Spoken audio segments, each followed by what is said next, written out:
আমাদের এই ধরতিতে আমরা মানব, আমরা কেবল চেতনা সম্পন্ন।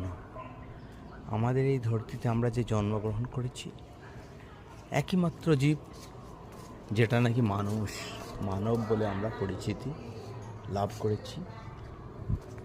একটা হাতি, তার তো অনেক বড় শরীর, সে কি তাকে নিজেকে সামলাতে পেরেছে? তাকে সামলাচ্ছে কে? মানব।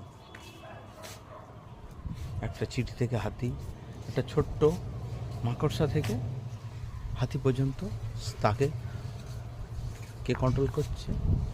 মানব। কারণ কি? মানব চেতনা সম্পন্ন। তা এবার আসি আসল কথাতে।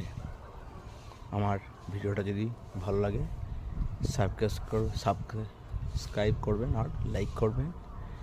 মানুষের পরে আমরা স্থান দিয়েছি কি? কুকুরকে।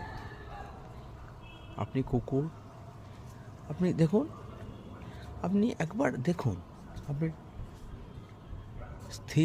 স্থির মনে আপনি ভাবুন যে একটা কুকুরকে যদি আপনি একদিন একটা বিস্কুট দেন খেতে, দেখবেন প্রতিদিন আপনার কাছে এসে পড়ে থাকবে। সেই কুকুরটি প্রভু। কুকুরকে প্রভুভক্ত কেন বলা হয়? কুকুরকে প্রভুভক্ত কেন বলা হয়? আমরা তো চেতনা সম্পন্ন, ঠিক আছে, কিন্তু এইবার কি হলো? কুকুরকে আমরা কেন মানুষের পর কুকুরকে স্থান দিয়ে থাকি?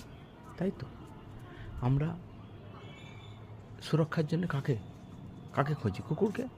কোথায় কাকে নিয়ে যায়? মানুষ যেখানে ফেল হয়ে যায়, সেখানে আমরা কাকে রাখি? কুকুরকে। কেন? কি এমন আছে তার ক্ষমতা যে আমরা কুকুরকে রাখবো?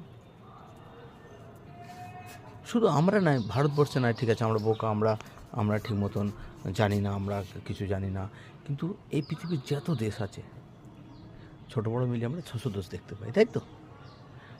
প্রত্যেকটা দেশ কেন কুকুরকে এইভাবে তারা সুরক্ষার জন্য মানছে? কেন সুরক্ষা কবচ মানছে?